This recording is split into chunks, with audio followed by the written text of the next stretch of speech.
indicaría el color, que tiene un color tipo ladrillo. Y eso ya nos guía de una patología. Cuando es tipo ladrillo, es por la oxidación de los leucocitos y les hace sospechar que hay una neumonía por el sistema. Luego, tienen achocolatado, que es como chocolate que se ve hecho básicamente porque hay sangre.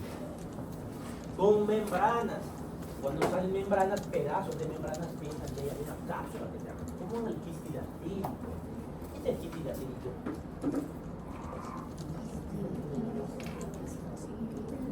¿Qué es algo que se ve? No en Santa Cruz, pero vienen pacientes de otros lugares.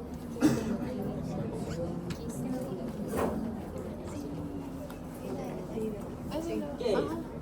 Virus, bacteria, hongo, parásito. ¿Qué grupo son el grupo 2? Pero ¿qué parásito es la hidatidose? No es el hidátide.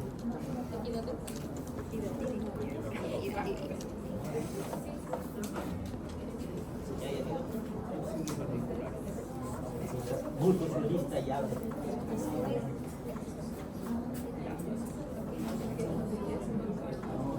Echinococo grado 2. No hay ni mucho en nuestro medio, se ve más que todo. ¿Cómo van a reconocer?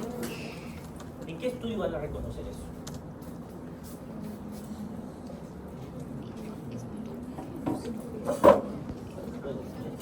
En la radiografía, ¿qué es lo que van a ver?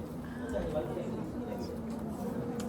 ver una imagen bastante redondeada, básicamente imagen negra. Una imagen negrita, o sea, lúcida, bastante redondeada, que es la cápsula básicamente redondeada. El parásito no se va a ver. Agreda, Aliaga, Angulo, Aizayanque, Barrancos, Basta, Caballero, Cabral, Cáceres, Calderón, Callaú, Castillo, Chino, Luquimia, Oquendo, Cortés, Cruz, Delin, Fernández, Ferrara, Clay, Flores, Freire, Higuera, Gushi, Guayua, Justiniano, Llorenti,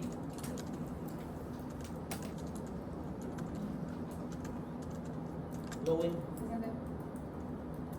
Lugana, Machaca, Marañón, Martins, Méndez, Morales, Mordarón, Morón,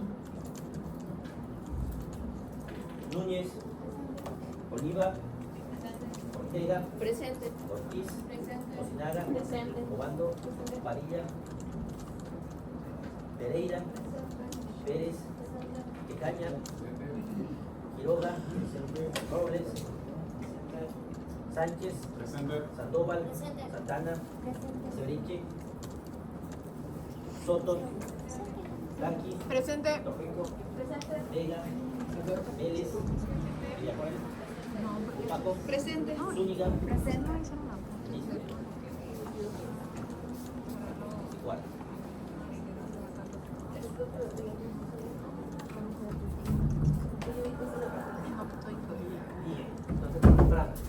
Con granos micóticos, estamos hablando de micosis, estamos hablando de hongos, cuerpos extraños también, fragmentos de tejido necrótico, como en el caso de los abscesos.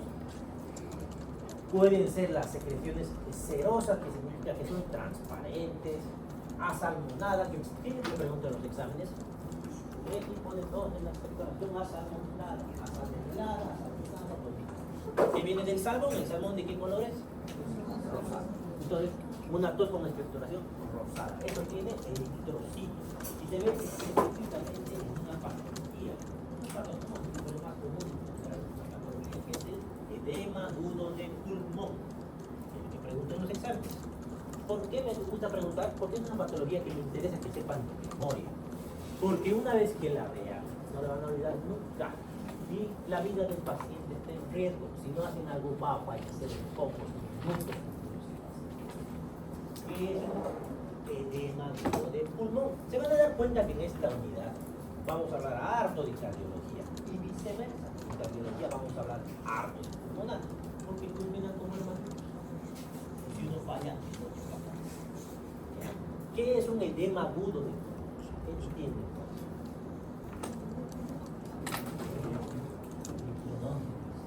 ¿Qué entienden?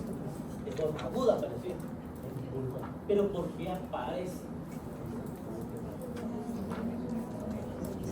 Actual, pero más que todo estamos hablando de una crisis hipertensiva. ¿Qué es una crisis hipertensiva? Un aumento súbito de la presión arterial que se clasifica en dos, es la urgencia y la emergencia hipertensiva. ¿Qué significa urgencia y qué significa emergencia? ¿Qué es emergencia? ¿Cuál se debería resolverlo antes? ¿Urgencia o emergencia? Es algo que pone en riesgo la vida del paciente. Entonces, el edema agudo de pulmón es una crisis hipertensiva de tipo emergencia hipertensiva. Porque la urgencia, la presión está alta, pero no hay repercusión en el órgano ya. En cambio, en la emergencia ya hay una repercusión. Entonces, el paciente está con la presión muy aumentada y aparte está, si tiene edema agudo de pulmón, ¿qué significa? Aparte de disnea, ¿qué más? Le vamos a pasar al paciente, ¿qué otros problemas va a tener? Va a tener una franca insuficiencia respiratoria. Ese paciente va a tener dificultad respiratoria. Dificultad. Y cuando hay dificultad respiratoria, ¿cómo hacen para funcionar? Los pulmones tienen músculos, se mueven. ¿Qué hacen para meter el aire? ¿Cómo entra el aire? ¿Quién hace que entre el aire? Él. Pero el diafragma es un músculo, como cualquier músculo del cuerpo, se puede retrasar, se usa mucho más de la cuenta. Entonces, un paciente que está disneico está moviéndose ese diafragma más de lo que debería, más de lo que podría soportar. ¿Qué va a pasar en esa situación? La fatiga, mucha fatiga va a dejar de funcionar. Entonces, antes de que eso pase, ¿qué va a pasar? Van a comenzar a darle una ayuda a los músculos accesorios pulmonares. Estos, ¿cuáles más? Rectos del abdomen, los costales, el esternocleidomastoideo. Entonces ese paciente va a estar con movimiento, va a haber tiraje, que vamos a ver más grande, tiraje, tornaje, todo tipo de sonidos y imágenes. ¿Qué más va a tener ese paciente? Hipoxia, se va a poner cianótico. Si se pone cianótico y está en hipoxia, ¿qué más le va a pasar? Va a empezar a sudar, frío, se le llama diafrético, cianótico, disneico, y va a empezar a hacer un ruido, de los ruidos que vamos a ver en esta unidad cuando es el endoscopio. Los ruidos son el murmullo vesicular, que vamos a ver más adelante, es el ruido normal del pulmón, que es el susurro del bosque, que cuando ponen su estetoscopio en pulmón y le piden al paciente meta aire, es lo que van a escuchar el murmullo. Más adelante vamos a ver. Estoy adelantando porque todo es importante que se pasa el pulmón. Ahí van a encontrar un ruido que son los grépitos. Grépitos son unos sonidos que vienen de los alvéolos. ¿El alvéolo qué es? ¿Cuántos alvéolos tienen ahí? Son pequeñitos. ¿Cuántos alvéolos tienen? Millones de alvéolos. Entonces, en ese alvéolo, ¿qué debería haber normalmente ahí adentro? Pero en este caso, estamos hablando de un edema agudo de pulmón, estamos hablando de líquido. Y ese líquido, ¿qué va a pasar? Empieza a trasudar hacia el alvéolo. Entonces, ese alvéolo que debería estar lleno de aire, ahora tiene líquido. Y por eso se ve asamonado. Y la gente empieza a toser y ese líquido sale por esos alvéolos, sale por el bronquio y es peor, es alto líquido. Ahora, el alvéolo vacío no tendría que sonar, pero ahora está sonando porque ese líquido es medio pegajoso y hace que se pegue una pared por la otra del alvéolo. Y al pegarse, se despega y hace un sonido que no es gran cosa, pero si suman millones de alvéolos, hagan su cabello, froten alrededor al lado del oído. ¿A qué suena? A crépitos, exactamente. Esos son los famosos crépitos. Ahora, en un edema agudo del pulmón, eso van a escuchar en la neumonía cuando le pongo mal. Se escucha eso. Pero en un edema agudo del pulmón, todos los alveolos al mismo tiempo están haciendo eso. Eso se va a escuchar a la distancia que estoy de la doctora, escucho sus crépitos. Empieza a sonar todo su pulmón al unísono fuerte. A lo lejos se ve como tiene dificultad respiratoria, está diaforético, azul el paciente. Si no lo resuelven de inmediato, el paciente fallece. ¿Y cómo pueden resolver? Si el problema es que tiene mucho líquido, ¿qué le van a dar? El paciente está hipertenso, ¿qué le vamos a dar? ¿Le van a dar en tabletitas? No, en vena directamente, la betalol en vena, nitroglicerato, nitroglicerina, lo que quieran. Le pueden poner un vasodilatador como el isordil sublingual. Es un evento trágico que surge a consecuencia de problemas valvulares o de un infarto agudo del corazón. Tos, salmonela, ¿en qué situación vas a encontrar? Edema agudo, siempre, en todos los exámenes que he tomado. Puede ser espumoso, puede ser mucoso, puede ser mucopurulento. ¿Purulento sí? ¿Purulento en qué sospechan mucopurulento? Infección. Vale. Ya. Puede ser perlado en el caso de los cristales de Leydig que están pensando en crisis asmáticas. Numular cuando tosen y hay como un anillo alrededor. Como la moneda de 5 bolivianos, algo así se ve. Eso. Puede ser hemoptoide. ¿Qué es hemoptoide? ¿Y hemoptisis qué es? Y entonces hay algunos, ¿por qué no le decimos? ¿Por qué le decimos nombres diferentes? No son los mismos. Ah, qué diferencia. El tamaño. Aunque uno le así como. Son como hilos. Ya, el hemoptoide son como hilos de sangre dentro de una secreción mucosa, ¿no? Y la hemoptisis es sangre neta. Vamos a ver más adelante eso. Hablando de hemoptisis. Hemoptisis es la expectoración de sangre proveniente del árbol bronquial. Y tenemos que hacer diagnóstico diferencial, porque hay cosas que se le parecen. La hematemesis. ¿Qué es hematemesis? ¿Y cómo voy a diferenciar? Hemoptisis de hematemesis. Sangre. Lo más lógico, ¿qué sería? ¿Cuándo ha aparecido esa sangre? ¿Cuando vomita o cuando tose? No siempre funciona. Porque a veces tosen tanto que les da ganas de vomitar. O a veces están vomitando y empiezan a toser. Entonces no siempre es tan fácil.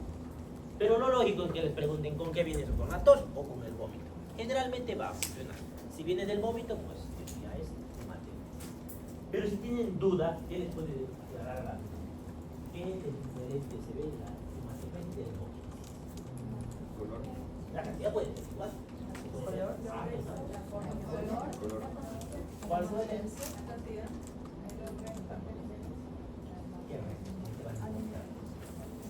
Y ya, no siempre, pero sí puede ser. Si me encuentro una papa, un vómito, ¿no? Una arveja, digamos. Pero y si no hay, pues no siempre hay en los vómitos comida. Los vómitos de sangre. Igual, sangre es sangre. Puede ser, pero no siempre, a veces no, porque si viene de esófago, espuma. Si hay espuma, ¿qué es? Porque no viene con espuma. Si hay espuma, piensen en. Y así todo pueden fallar. Todo hemos dicho fácil, pero pueden fallar. Y piden endoscopía y no hay nada. O piden fibrobroncoscopía y en realidad era una úlcera. El dolor, a ver, ¿por qué? El dolor puede fallar también, puede no ser. A ver, el dolor duele. ¿Y el color no cambia? Depende, pero si es de vómito con sangre, ¿qué podría cambiar en el color? ¿Cómo podría verse si es vómito con sangre? Ya, puede ser negro, ¿no? El vómito borracho. ¿Por qué cambia negro? Porque la sangre que entra en contacto con él hace el clorhídrico, se oscurece, se vuelve negra. Pero como les decía tu compañera, ¿y si el vómito es de esófago y no ha llegado siquiera a O es tanta la sangre que no ha llegado ni siquiera a estar en contacto y ya está vomitando el paciente. Entonces puede fallarlo del colon, no siempre funciona. Y como les digo, a pesar de que hayan hecho toda su buena anamnesis, pueden fallar y pueden pedir un estudio que no era pueden fallar. Epistaxis, ¿qué es epistaxis? Y eso podrían confundirse. Es evidente que sale por la nariz. Puede haber sangrado posterior también. Pueden llegar a tragarse incluso la sangre y vomitarla, o pueden llegar hacia vía aérea y toser. Pero no es que están tosiendo de la vía aérea, sino que es como un reflejo que lo que está cayendo por atrás está tosiendo. Parecería ser hemoptisis. Pero obviamente eso sí es menos que la hemoptisis. ¿Gingivorragia qué es? Más difícil de confundir, pero en alguna situación tal vez la confundan porque ven todo manchado de sangre y piensan que es que estaba tosiendo sangre. ¿Ya? ¿Y en quiénes hay gingivorragia? ¿En quiénes van a encontrar? Dengue puede ser. En todas las disgracias sanguíneas. ¿Cuáles? Hemofilia, ¿qué más? Uso de anticoagulantes, trombocitopenia de cualquier tipo, ahí pueden encontrar. En el dengue, ¿por qué hay plaquetopenia?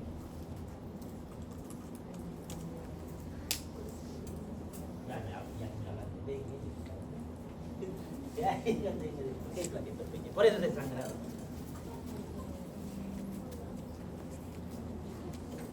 A ver, para que haya plaquetopenia, ¿qué tiene que pasar? O que no se formen plaquetas, o que se las use mucho, o que se destruyan. ¿Qué pasa en el dengue?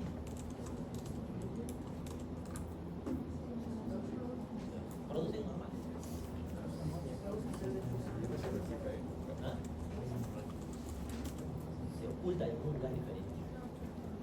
El dengue, ¿qué es el dengue en realidad? ¿Saben? Es una enfermedad de tipo infeccioso, viral. Y esa infección, ¿a quién va a dañar? ¿A quién afecta más?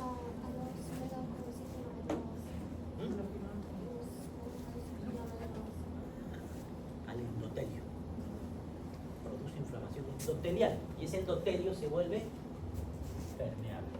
Y si se vuelve permeable, hay edemas. Y junto con el líquido que se está saliendo por ese endotelio, se salen las plaquetas. Se encuentran las plaquetas en otra parte del cuerpo. ¿Cómo se resuelve? Hidratando al paciente, se logran recuperar esas plaquetas. Ya. Luego van a ver, es más complejo. No es tan sencillo y técnico como muestran en la televisión. Es bastante complejo. ¿Masiva o no masiva? ¿Cómo saben que es masiva o no masiva? ¿Qué dice en su libro? Más de, ¿cuánto dice? Entre 300 y 600. Entonces es masiva. 600. Ya. Pero en su mismo libro creo que dice, ¿cómo realmente voy a saber si es masiva? Porque el paciente les va a decir, he vomitado un balde de sangre. Y lo dice, me lo han dicho, ¿cuántas veces me lo han dicho? He vomitado un balde. ¿Cómo un balde, señora? Un balde. Me muestra la foto del balde. ¿Pueden vomitar un balde de sangre? No. ¿Por qué no pueden vomitar un balde de sangre? ¿Cuánta sangre tienen ustedes? 6 litros tendrán. 1, 2 o 3, aquí veo con 6 litros. ¿Y eso? La mayoría de cosas tienen 3 litros y medio. ¿Cómo se calcula la sangre? 60 por kilogramo peso. No les va a dar 6 litros. Muy altos también. Ya. Entonces, ¿será que un balde puede vomitar? No, poco probable. Ahora, ¿cómo me voy a dar cuenta si es masivo o no realmente? Fuera de la exageración del paciente, porque el paciente está asustado. No es que exagere por hacernos quedar mal, está asustado. Cree que realmente aún no.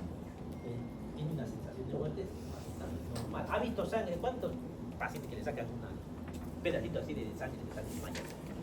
Entonces el paciente está asustado, tiene derecho. Pero ¿cómo se van a dar cuenta ustedes realmente que está masivo o no masivo? Y por ahí ha sido poquito, a cada rato poquito. Palidez. La auscultación, ¿qué van a encontrar en la auscultación? Si es masivo, el paciente va a entrar en choque. Va a entrar en choque. ¿Saben lo que es choque? ¿Qué es el estado de choque? Un estado de mala perfusión periférica por disminución de la presión arterial media. ¿Ya? Entonces, para que entren en estado de choque significa que han perdido harta sangre. Estamos hablando de choque hipovolémico. Entonces, ¿cómo va a reaccionar el cuerpo a esa pérdida de sangre? ¿Qué hace para compensar? ¿Para qué sirve la sangre? Para transportar, ¿qué más que todo? Oxígeno. Muchas cosas más hace, pero oxígeno. Y si le falta oxígeno al cuerpo, ¿qué va a hacer el cuerpo para compensar esta falta de oxígeno?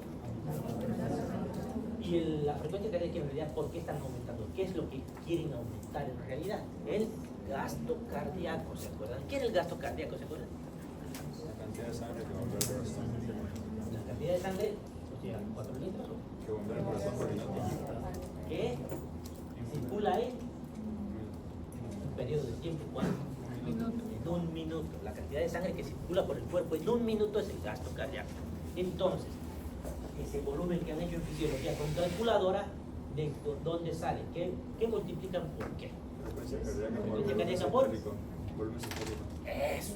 Entonces, y es parecido. ¿Cuánto es el volumen sistólico? ¿Ah? 60, 70.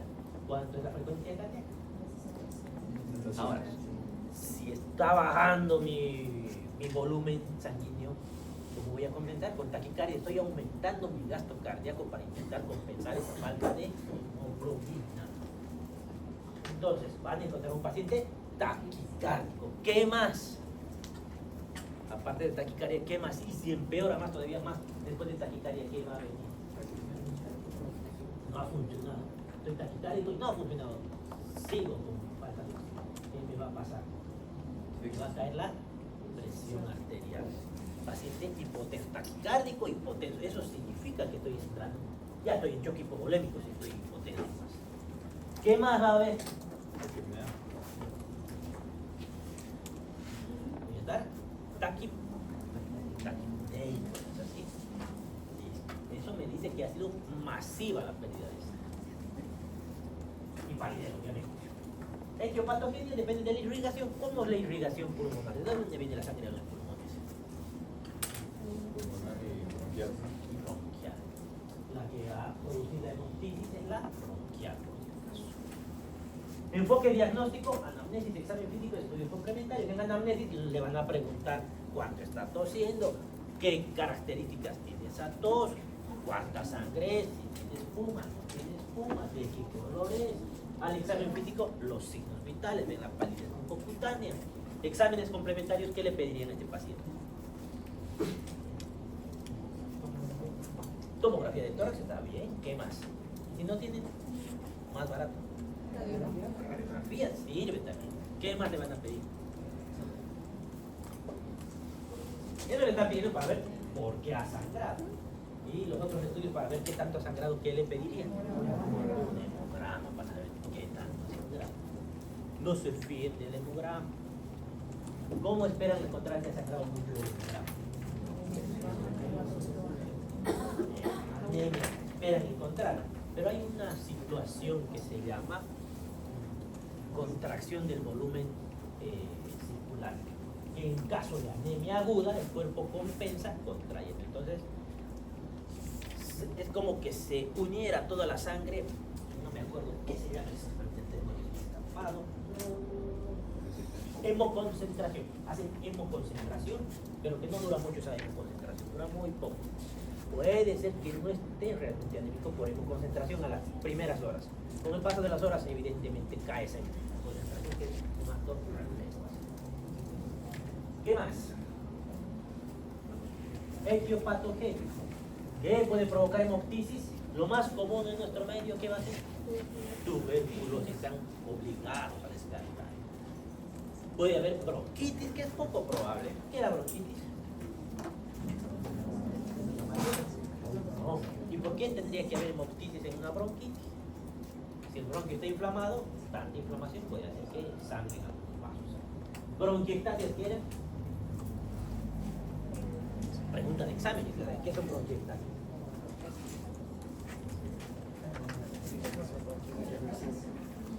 Dilatación bronquial irreversible, ¿no es así?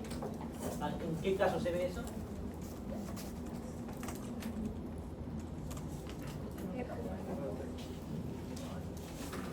Bueno, ¿dónde se ven las bronquiolitis? ¿En qué patología? En el EPOC. Tuberculosis, absceso de pulmón, neumonía bacteriana, vasculitis, micetoma por Aspergillus. ¿Qué es el Aspergillus? ¿Qué es el micetoma? Micetoma es OMA, si termina en OMA estamos hablando de un tumor. ¿Un tumor de qué? No es cáncer. Un tumor es una masa de una bola fluídica que le dicen que es una bola de un hongo. El Aspergillus es un hongo. ¿Dónde sospechan? Hay que preguntar al paciente. Por eso le preguntan, ¿dónde vive? ¿Cómo es su casa? Si ven ahí una mancha negra en la pared, ese hongo es el Aspergillus. Es su micetoma. Más común en los pacientes inmunodeprimidos. Neoplásicas, carcinoma broncógeno, adenoma bronquial, metástasis endobronquiales, cáncer de laringe y tráquea, vasculares, que ya les había mencionado, estenosis mitral, hacen hemoptisis, que muchas veces se confunde con la tuberculosis porque el paciente igual está delgado. ¿Por qué? Por esa insuficiencia cardíaca que está provocando una sarcopenia cardiogénica. ¿Y por qué está delgado un paciente cardíaco?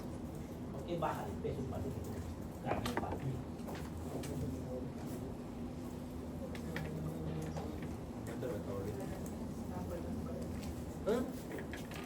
Una insuficiencia cardíaca, ¿qué le va a pasar al gasto cardíaco? Va a disminuir. Y si disminuye el gasto cardíaco, ¿qué no está pudiendo mandar al cuerpo? Y en esa sangre no está pudiendo mandar. Si no hay oxigenación en el músculo, va a atrofiarse. Eso, pero eso es crónico, ¿no? Insuficiencia ventricular izquierda, que termina siendo casi lo mismo. Tromboembolismo pulmonar. ¿En quiénes sospecho de tromboembolismo pulmonar? Este examen van a tener casos clínicos, por si acaso. Tengo que enseñarles a resolver casos. ¿Qué es un tromboembolismo pulmonar? ¿Se acuerdan? Hemos hablado de eso. Coágulo. Eso. Y eso, infarto pulmonar. Entonces, clínicamente, ¿qué van a encontrarse en un tromboembolismo pulmonar? La disnea va a ser ¿de qué tipo? Súbita. ¿Qué más?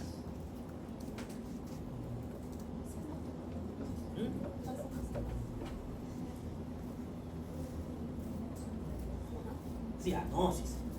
Disnea, cianosis. ¿Qué más? ¿Y qué antecedente van a tener que tener? Varices. ¿Qué más? Generalmente posterior a una cirugía larga. ¿Ya? Eso. Para no todos los tiempos sobreviven. Hipertensión pulmonar, malformaciones vasculares, enfermedad renal, diátesis. ¿Qué son las diátesis hemorrágicas? Es un nuevo término que vamos a ver. Diátesis hemorrágicas se llaman a todas las patologías que alteran la coagulación. Ahí está metida su dengue, por si acaso, su hemofilia. Diátesis o disgracia sanguinológica. Otras, traumatismos, procedimientos, fibrobroncoscopía. ¿Qué es la fibrobroncoscopía? ¿Qué es una endoscopía, sabes? Cuando nos meten un tubo con una cámara para ver gastritis, úlcera. Lo mismo es esto, pero broncoscopía, ¿no? Fibro. ¿Cuál sería la diferencia con la endoscopía? Fibro es más delgadito, un tubo muy delgadito. ¿Y hasta dónde va a entrar el tubo? La cámara va a ir hacia los bronquios. ¿Qué sirve para hacer diagnósticos o para hacer tratamiento? Por ejemplo, en la telestasis pueden sacar cosas por ahí. Funciones diagnósticas, quites diagnósticos, catanemia. Me gusta preguntar esto en el examen. ¿Qué es catanemia? Han llevado en anamnesis. ¿Ah? ¿Qué era la catanemia? En su historia clínica de implantación ponían catanemia. ¿Y qué ponían en catanemia? Solo las mujeres en catanemia. Ah, yo en historia clínica. Catanemia. El otro está bien. Era catanemia. Por eso pasa. Sí, no, catanemia es lo normal. Entonces, ¿qué es? El sangrado de menstrual que viene cada día. Ahora, lo que dice tu compañera no estaba mal, pero no era catanemia. ¿Qué es endometriosis? Eso. ¿Endometrio qué es? La capa más interna del útero, que es la que sangra cada 28 días.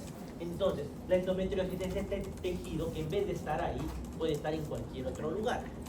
Entonces, ¿qué sería hemoptisis catamenial? ¿Hemoptisis qué era? Catamenial, ¿qué es eso? ¿Ah? Que tosis y sangra cada 21 días. Entonces, ¿dónde está esa endometriosis catamenial? ¿Qué es? Sangrado menstrual. Y hemoptisis catamenial. Cada 28 días, tose sangre. Que tiene endometrial. ¿Dónde?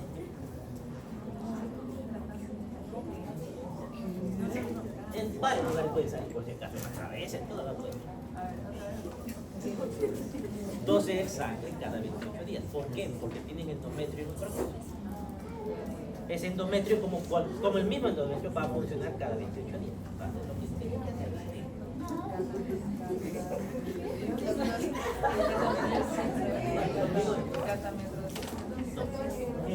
Hemoptisis le voy a preguntar en el examen solo. Hemoptisis catamenial, para que no memoricen en vano. Tratamiento con bevacizumab. Esos son anticuerpos monoclonales que básicamente son inmunodepresores que se usan en la artritis reumatoide, en el lupus, etcétera, etcétera. Cocaína, ¿y la cocaína por qué produce hemoptisis? Vasoconstricción. Si hay vasoconstricción, va a haber, puede haber vasoconstricción, necrosis. Si hay necrosis de la mucosa, puede sangrar. Una pregunta, ¿por qué le he dicho que la bronquitis o la bronquitis había hemoptisis? Ah, ya. Una bronquitis, ¿qué es? La inflamación del bronquio, de la mucosa del bronquio. Si está inflamado, a veces está tan inflamado que pueden reventarse los vasos sanguíneos que nutren esa mucosa y pueden sangrar. Ahí podría haber. No es tan importante, es muy poco común, pero puede haber. Y en las bronquiectasias lo mismo. Ese bronquio está dañado, está dilatado, está destruida esa pared, igual pueden sangrar esos vasos sanguíneos. Que igual es muy poco común ver, no es tan común. Disnea. ¿Qué es la disnea? La sensación de falta de aire. Es subjetivo. ¿Y a qué puede llevar a haber disnea? Y aquí aparece un montón de cosas. ¿Por qué puede dar disnea con un paciente? Insuficiencia cardíaca. ¿Qué más? Edema agudo de pulmón. ¿Qué más? COVID, por ejemplo, si una neumonía por COVID, entonces una neumonía, una fibrosis pulmonar, todo lo que daña al pulmón, al intersticio pulmonar, al corazón, incluso un paciente con anemia puede tener disnea. ¿Ya? Hay varias cosas que pueden provocar disnea. La clasificación se clasifica en grado 1, 2, 3, 4. Vamos a ver la tabla con detalle. ¿Por qué esta tabla tienen que saberla de memoria? Igual pregunten en el examen. Y no solamente ahora, la vamos a volver a ver la tabla al siguiente examen, que es en cardíaco. Que se vuelve a usar exactamente la misma tabla y le cambian una que otra palabra, pero es lo mismo. Entonces va a servir para los dos parciales. Enfoque diagnóstico, anamnesis, vamos a ver si es ortopnea, disnea paroxística nocturna, trepopnea, platinea. ¿Qué es la disnea paroxística nocturna? ¿Qué eran paroxismos? Súbitos. Y aparecía de forma súbita y desaparecía. Y como estamos hablando de disnea, que esta disnea apareció de forma súbita en la noche. ¿Y quiénes veo ya ver eso? En las insuficiencias cardíacas. Trepopnea, platinea, ortopnea, ¿qué era? Cuando no pueden echarse, o están echados, empiezan a tener disnea y tienen que sentarse. Trepopnea, de costado. Tienen que estar de costado. Se ponen de un decúbito lateral. Así respira mejor. Si están del otro decúbito, empieza a faltarles el aire. ¿En qué situación se ve eso? ¿Y por qué? En derrame pleural unilateral. ¿Ya? Vamos a poner el ejemplo. Tengo mi pulmón izquierdo y hay un derrame pleural masivo izquierdo. Está lleno de agua. ¿De qué lado voy a preferir echar? ¿Por qué? ¿Por qué no lo del derecho? Para no presionar el corazón.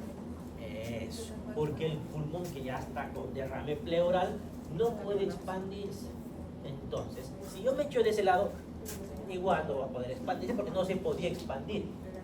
Pero el otro pulmón está expandiendo normalmente. Y al echarme del lado que está expandiendo, ¿qué va a pasar?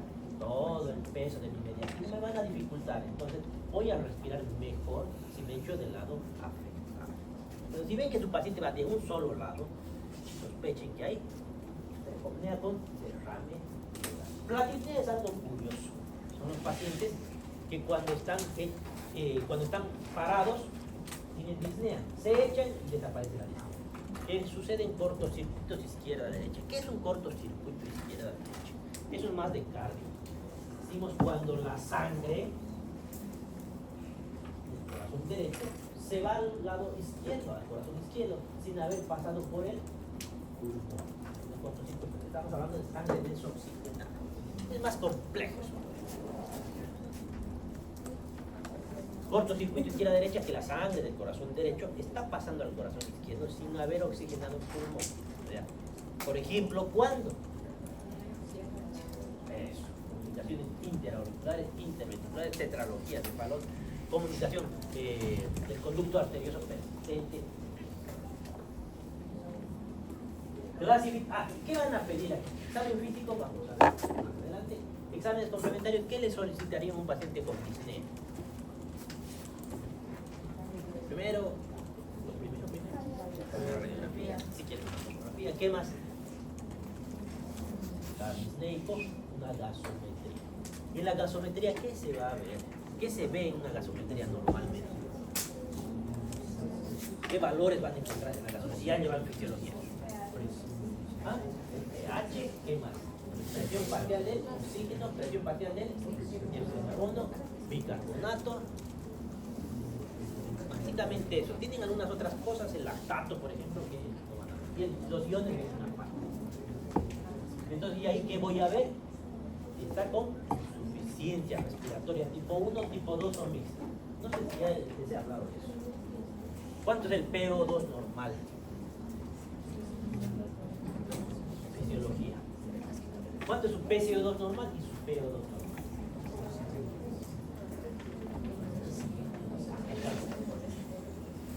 ¿Y el PCO2? A ver, ¿PCO2 de cuánto a cuánto?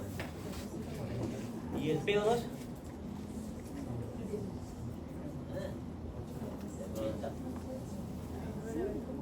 ¿Qué significa insuficiencia respiratoria?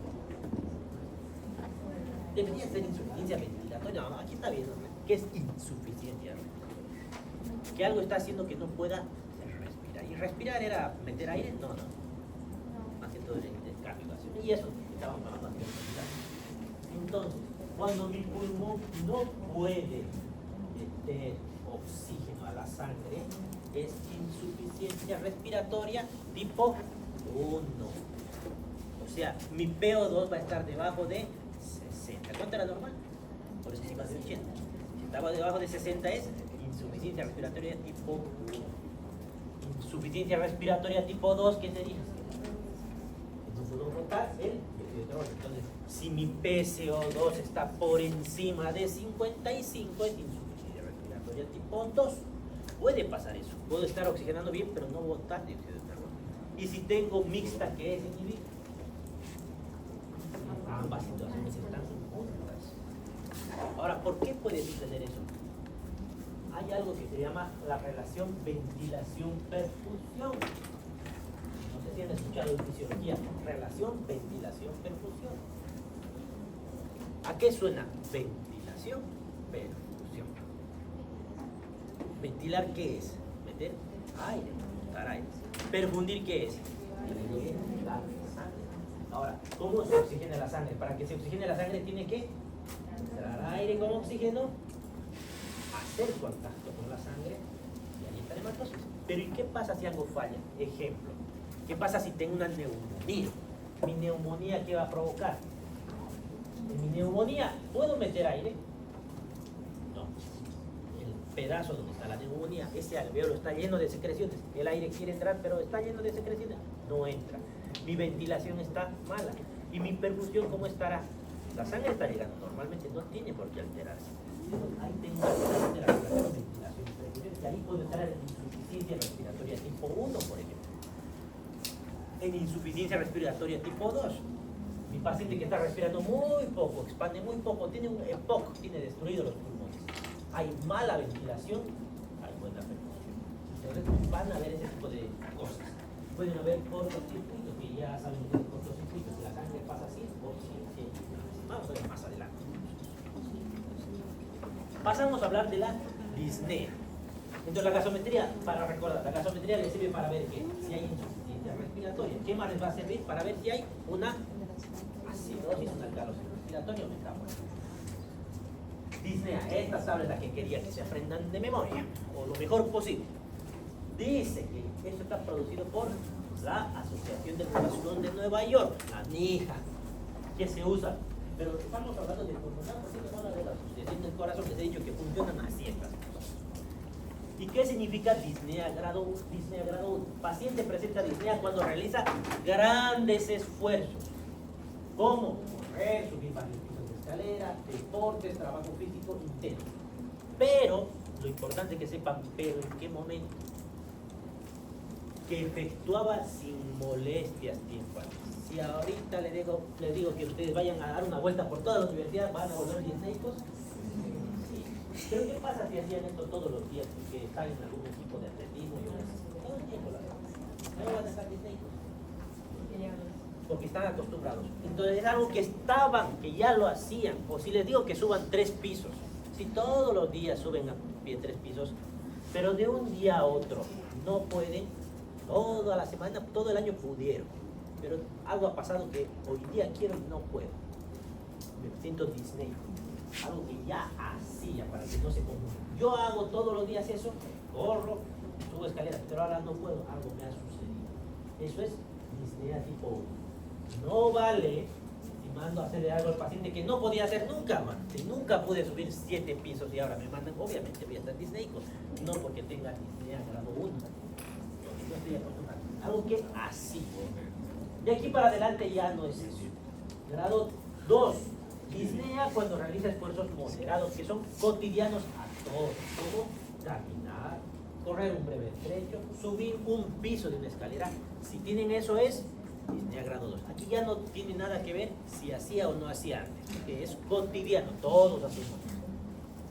Grado 3. El paciente presenta disnea cuando realiza esfuerzos ligeros, como peinarse, como vestirse, como hablar, como comer, que ya han visto en el hospital. ¿Ya han hecho anamnesis a sus pacientes? ¿Alguno le ha hecho preguntas a su paciente y el paciente se ha agitado mientras le respondía? Ya estaba en disnea grado 3, probablemente. Disnea grado 4. El paciente está quieto, no está estresado, no está asustado, está quietito. Y está disneico. Eso es disnea grado 4. En pleno reposo físico y mental tiene disnea.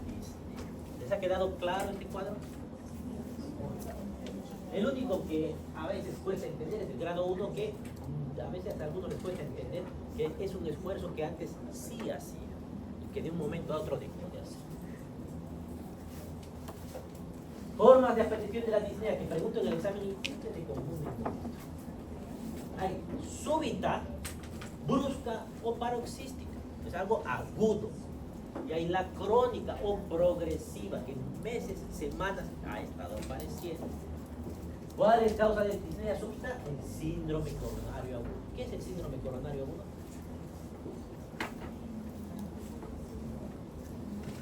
Casa. ¿Qué es síndrome coronario agudo?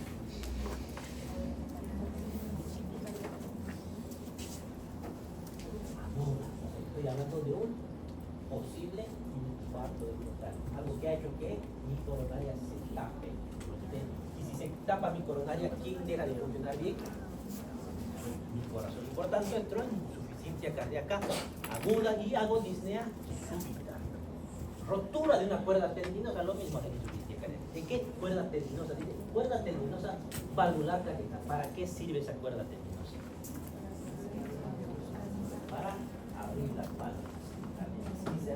¿qué no voy a poder? Abrir la válvula, por tanto voy a entrar en insuficiencia cardíaca, porque si no abre la válvula, la sangre no va a pasar. Va a ser similar a lo que pasa en una estenosis. Insuficiencia cardíaca aguda, como es el asma cardíaca y edema agudo de pulmón. Más o menos es lo mismo. El asma cardíaca es cuando hay un edema pulmonar, que no llega a ser edema agudo, pero sí, tengo edema pulmonar. Crisis de asma bronquial, puede ser súbita. Tromboembolismo pulmonar, súbito. Neumotórax, ¿qué era? Neumotórax. ¿Dónde? Ya, en la cavidad torácica, más específicamente en el espacio. Ahora, progresiva, que va a pasar en unas semanas o meses.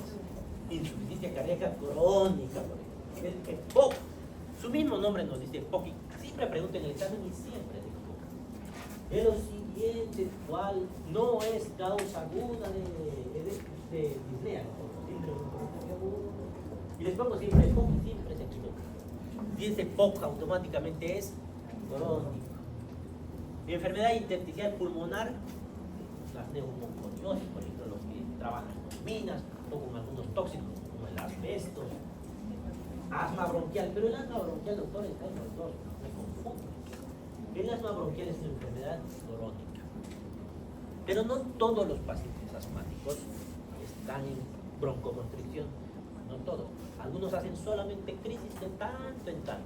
Algunos tienen que usar sus broncodilatadores todos los días, otros no. Por eso está en ambos lados, porque las crisis no es lo mismo que el asma persistente. Esto ya hemos explicado.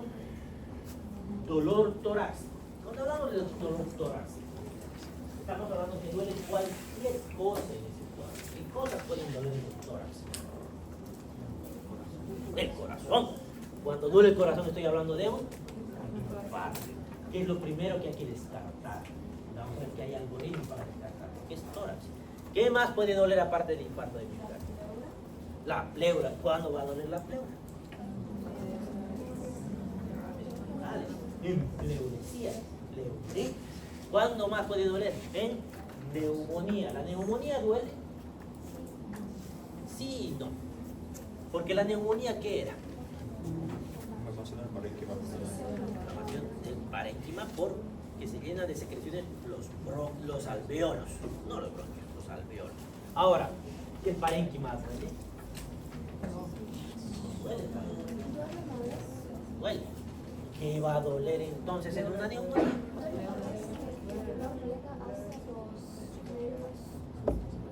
No, pero ¿y dónde hay un nervio sensitivo? ¿Qué parte? ¿Qué órgano? No duele el pulmón.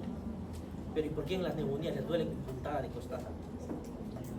La pleura. Si la neumonía está muy cerca de la pleura, va a inflamar la pleura y va a doler. Si está al medio del pulmón, no va a doler. Pero no se olviden que muchas veces lo más común es que la neumonía llegue, incluso hacen derrames paraneumónicos. ¿Ya? Por eso les decía sí, no. En algunos casos sí, en otros no. ¿Qué más? ¿Qué otra cosa puede doler en el tórax? Ya, puede ser. Pericardio también, pericarditis. ¿Qué más? Músculos. ¿Qué más? Sí, los cartílagos. Más que todo, el dolor osteomuscular, que duele justo donde se une cartílago y hueso. ¿Qué es? Incomún. Le llamamos síndrome de Tietze. Si está en su libro, seguro que lo voy a presentar. No me acuerdo si está en este o en la próxima página. El síndrome de Tietze es la osteocondritis del segundo o tercero intercostales. No, segundo o tercero costillas izquierdas. Solo las izquierdas. Entonces, ¿dónde duele eso? Aquí.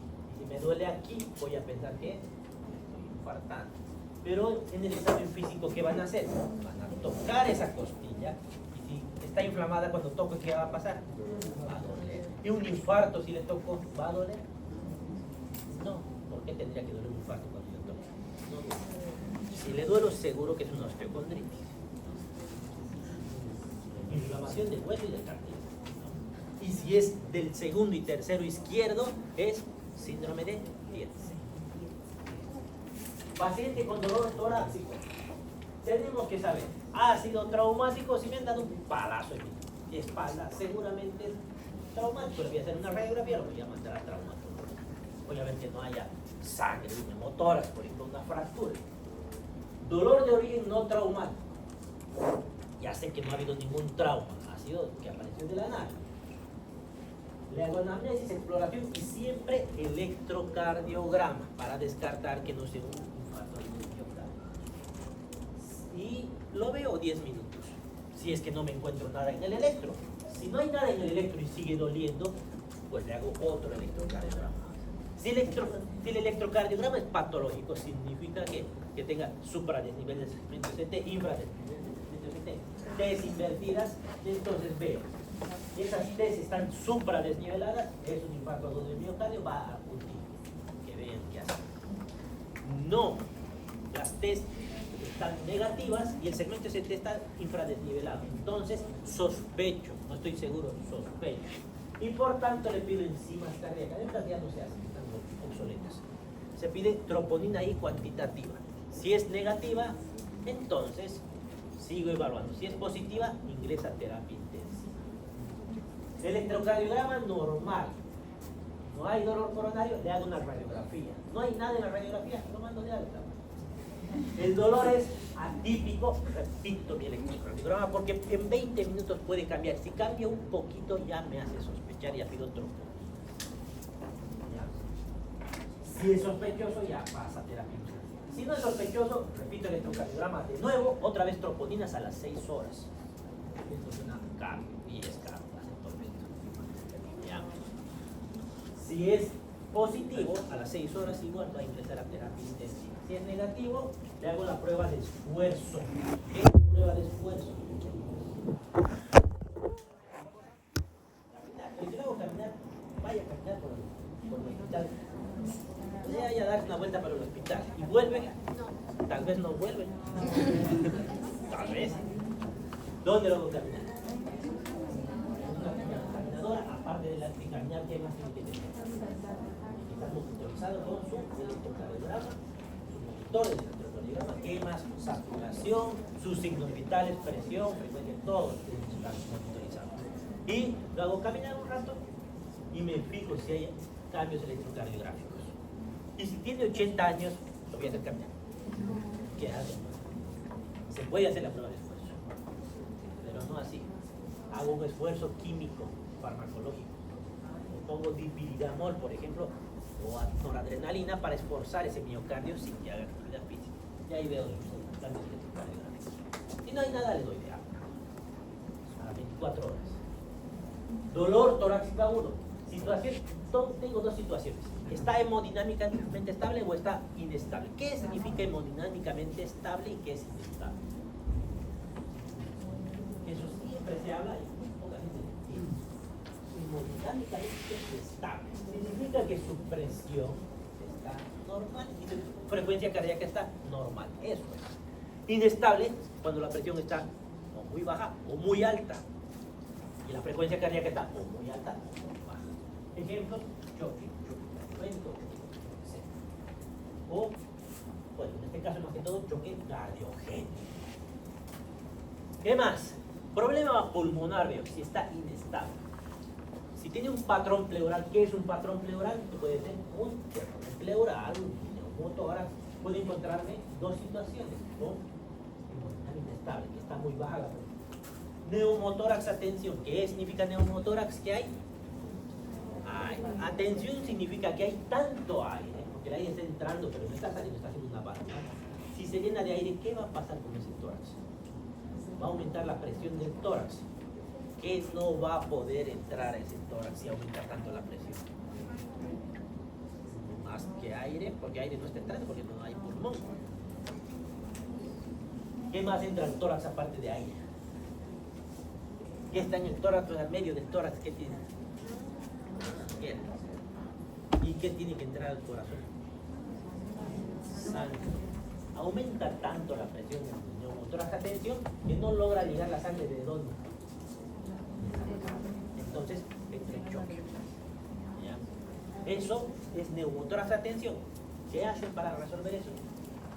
Sí, tienen que resolver. Si el paciente se muere, ¿qué le van a hacer? Tienen que sacar ese aire. ¿Cómo pueden sacar el aire? Pueden poner una válvula, pueden poner una válvula para que salga el aire. De emergencia se pone en el segundo espacio intercostal, pueden poner tubo de tórax. En cirugía van a ver cómo se pone tubo de tórax con cirugía. Tromboembolismo pulmonar igual, como dinámica estable. Dolor torácico en pared torácica, patrón osteomuscular, guaret costal, que está en francés. Que son básicamente cuando se fracturan varias costillas consecutivas, más de 3 creo que son consecutivas, que va a hacer que ese tórax esté inestable. Más adelante tenemos un sitio. Cardiovasculares, patrón coronario, angina de pecho, pericarditis, disección de aórtica aguda. ¿Qué era la disección de aórtica? No toda la aorta, ¿no? Eso es. Endotelio, y la sangre empieza a ingresar en ese espacio dentro de la pared aórtica. Digestivo, patrón esofágico, perforación de esófago, que tiene un nombre, que es el síndrome de Murhaven. No sé si está en esta unidad de aprendizaje. Creo que está en digestivos. ¿Qué más? Con situación hemorrágica estable. Cardiovascular, patrón coronario, y hemos dicho, y hemos mencionado, patrón pulmonar, neumotórax, neumonía, pleurodinia, pero la presión está normal en este paciente, que puede provocar dolor. Pared torácica, osteomuscular, mialgia gripal, hasta en la gripe duelen los músculos y es normal que duelen el tórax. Osteocondritis, patrón neurológico, el herpes zóster puede doler un tórax. Causas no orgánicas, palpitaciones, dolor torácico idiopático. ¿Qué es idiopático? Vamos a ver de dónde viene ese dolor. Eso. Cianosis, ¿qué era la cianosis? ¿Y por qué se pone de color? Porque ya aparece. Aumento de, ¿por cuánto? Aumenta más de. Se clasifica en generalizada, localizada. ¿Qué significa generalizada? En todo el cuerpo. Localizada en alguna parte del cuerpo, que se pone azul. Por el mecanismo de producción puede ser central, periférica o mixta. Un resumen sensible. Central significa que no se está oxigenando la sangre. Central, el corazón, pulmón, no están haciendo la hematosis, por tanto todo lo está haciendo. Periférico, que se está usando, se está gastando mucha hemoglobina, pero está quedando en alguna parte del cuerpo sin hemoglobina. Ejemplo, cuando tengo una trombosis arterial, una trombosis venosa, se me pone cianótico el brazo, se está usando la hemoglobina y no se está respondiendo a nivel periférico.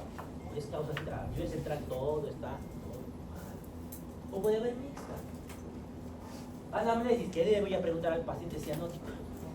¿Desde cuándo está así? Es la primera vez que le ha sucedido esto. El examen físico, que parte de la cianótica. Estudios complementarios, ahí viene de nuevo su caso. Y ya veo con el Doppler cómo están los flujos arteriales periféricos. Cianosis generalizada, cianosis localizada.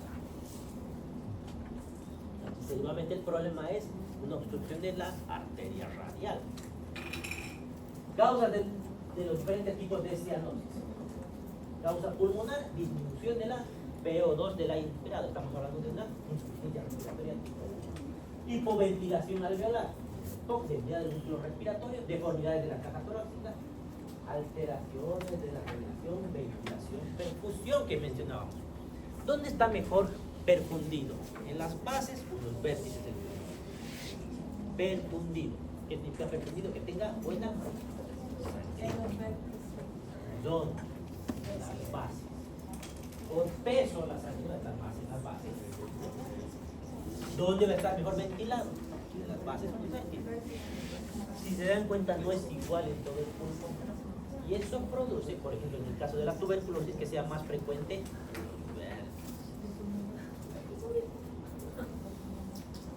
Una alteración de la distribución de oxígeno, como enfermedades intersticiales, edema del pulmón, de causa cardíaca, ya hemos visto los cortocircuitos y hasta cardiopatías constantes, derecha e izquierda, cortocircuito en español, más fácil. Periférica, insuficiencia cardíaca derecha, choque, igual choque, prefiero decirme de choque. Vasoconstricción por exposición al frío, el fenómeno de Raynaud. ¿Qué es el fenómeno de Raynaud? Son los dedos que se ponen, el paroxismo se ponen azules, negros, pálidos, que generalmente aparecen en enfermedades inmunológicas. etiológicas. La primera que hay que descartar es la escleroderma, no es la otra. Fármacos vasoconstrictores como la ergotamina, arteriopatía obstructiva, obstrucción venosa, mixta y indirecta, de acá no va. Puede ser central, generalizada o periférica. Anamnesis de los antecedentes. ¿Qué vamos a ver aquí? Domicilio, ¿dónde vive? Vive con muchas personas. Si vive con muchas personas, sospecho en tuberculosis, micosis, hidatidosis, micosis cuando hay paredes pacientes tan negras, tan negros. Hidatidosis si vive con animales, por ejemplo, más que todo con ovejas. Tuberculosis cuando hacen los antecedentes. Cuando viven con otros pacientes, su esposa, su hija, su primo, o alguien en su trabajo tiene tuberculosis, ¿cómo se escribe en la historia clínica? ¿Qué están escribiendo las historias clínicas? Vive con tuberculosis, no tiene cuenta.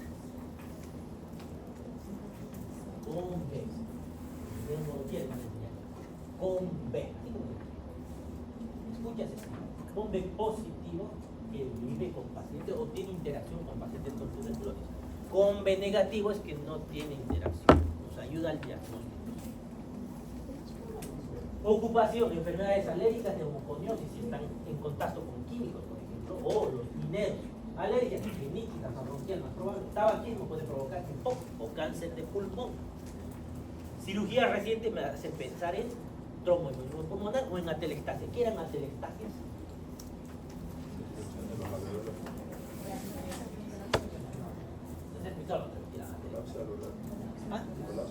El colapso de los bronquios. Y si se colapsa el bronquio, obviamente también va a terminar colapsados los alveolos, pero el bronquialis, atelectasia no. Que era lo contrario a bronquiectasia. La bronquiectasia era dilatación irreversible. La atelectasia era colapso. ¿Por qué se hace este colapso? ¿Por qué colapsan los bronquios? Por obstrucción. Las obstrucciones pueden ser intrínsecas o extrínsecas. ¿Qué es una obstrucción intrínseca? Que está dentro del bronquio. ¿Qué puede estar dentro del bronquio obstruyendo? Moco, secreciones, ¿qué más? Algún cuerpo extraño que haya entrado. ¿Qué puede ser una obstrucción extrínseca al bronquio? Un tumor que está creciendo y apretando ese bronquio.